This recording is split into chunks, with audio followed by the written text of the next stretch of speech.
My dad graduated in building construction from Virginia Tech, and as soon as he graduated, he came back to Johnson City and took out a loan and started a speculative home business. And as he went along, he started doing custom homes. After that, he got into some land development, condominiums.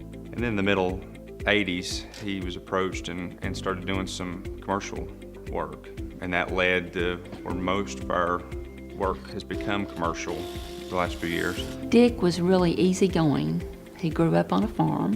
He learned to do everything. He had a bent for construction after he was introduced to it. One of the things he did when we decided we needed to build a house, he loved wood, so he cut timber off of his family's property where we were going to build our house, bought a sawmill, learned to operate it, and he cut logs with the sawmill and a planer for probably a year and a half before we started the house. Construction there's a lot of highs and there's a lot of lows. Dad got sick with cancer, and that was my last semester. It happened in December. It was my last semester. Starting that spring, I was working on my thesis in college. In April of 2001, my dad passed away, and I graduated 2 weeks after that, architecture school. And I was forced to make a decision at that time whether to step back from doing architecture and pursuing a job in that, or coming back and running the family business. So he came into the business and has been very successful.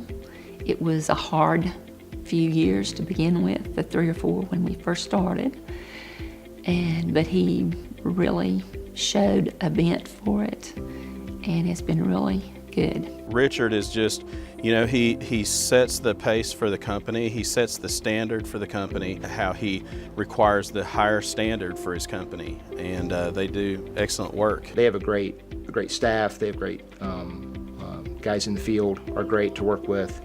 They care about their job. They care about their product, their project they're finishing or doing. They care about their client, all the way from Richard down to the guy delivering making the deliveries and cleaning up at the end of the day. Some of the things that we brought to the table for building relationships with our partners, our subcontractors and things, was a youth sports challenge, youth sportsman challenge. And what we did was we invited our subcontractors.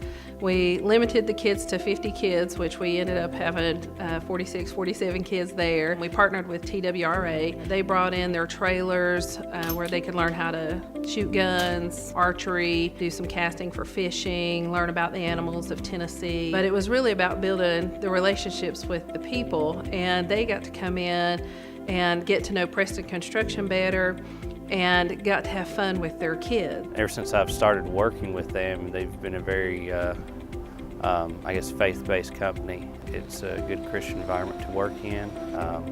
They put a lot of value in family as well, and it is family-owned business. And I've enjoyed that, and they've always been good to work with. Building with integrity, it's just their honesty, the way they perform their work. Whenever you have a bond like that with a group of people, it's hard to break that bond, and that's why I know this company is just going to continue getting better and better and better. I guess our main growth has been through word of mouth, satisfied customers wanting us to do their work. Some people have waited for several years for us to do their projects for them.